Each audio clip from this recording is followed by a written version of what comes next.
നമസ്കാരം, സിറ്റി ന്യൂസിലേക്ക് സ്വാഗതം. കൂടാളി ഹയർ സെക്കൻഡറി സ്കൂൾ പരിസ്ഥിതി ദിനാചരണവും റാലിയും നടത്തി. ജൈവ കർഷകനും റിട്ടയർഡ് KSCB എഞ്ചിനീയറുമായ PK വേണുഗോപാലൻ മാവിൻ തൈ നട്ടുകൊണ്ട് ഉദ്ഘാടനം ചെയ്തു. കഴിഞ്ഞ വിദ്യാഭ്യാസ മന്ത്രിയായിരുന്ന പ്രൊഫസർ രവീന്ദ്രനാഥ് മുതൽ ഒട്ടേറെ പേർ ലേഖനങ്ങളിലുണ്ട്. ദേശാഭിമാനിയിലാണ് അദ്ദേഹത്തിൻ്റെ ലേഖനം, അതുപോലെ മാധ്യമത്തിലുണ്ട്, ഹിന്ദുവിലുണ്ട്, എല്ലാ പത്രങ്ങളിലും ലേഖനവും. ആ ലേഖനങ്ങൾ നിങ്ങളെല്ലാവരും വായിക്കുക. വായിച്ച് നിങ്ങളൊരു കുറിപ്പ് തയ്യാറാക്കണം. അങ്ങനെ തയ്യാറാക്കിയ കുറിപ്പിന് 1-2 സ്ഥാനത്തിന് സമ്മാനം തരാൻ ഞാൻ തയ്യാറാണ്. മാഷ നിങ്ങളത് ഏൽപ്പിക്കണം. 1ാം സമ്മാനത്തിന് 1000 രൂപ സമ്മാനമുണ്ട്, 2ാം സമ്മാനത്തിന് 500 രൂപ.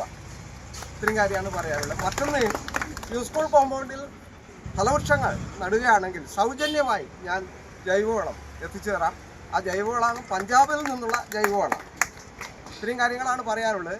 നമ്മളെ മനസ്സിലെപ്പോഴും ഒരു കാര്യമുണ്ട്, ഇനിയും വാസയോഗ്യമാക്കണം നമ്മളെ ഭൂമി എന്ന താല്പര്യം നമ്മളെന്നും മനസ്സിലുറപ്പിച്ച് ബോധപൂർവം നമ്മൾ ശ്രമിച്ചാൽ മാത്രമേ നമ്മുടെ വരും തലമുറക്ക് ഈ ഭൂമിയിൽ അധിവസിക്കാൻ കഴിയൂ.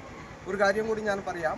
ലോകത്തെ നിങ്ങൾ കേട്ടിട്ടുണ്ടാവും, ഇലോൺ മസ്ക് ലോകത്തിലെ പ്രമുഖരായ 100 പേരിൽ ഒരാളാണ്, കോടീശ്വരനാണ്.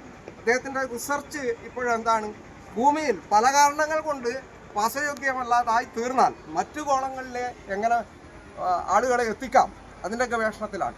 Principal KT Reena Bhaskar, head master KV Manoj, PTA president K Sunilkumar, E Sajeevan, C Maneesh, T Unnikrishnan, P Sreejith, CM Ramya, V Roshni, Rekha K, PP Saneesh തുടങ്ങിയവർ സംസാരിച്ചു.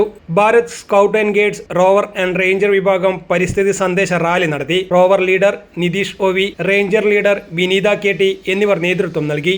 News desk, city news.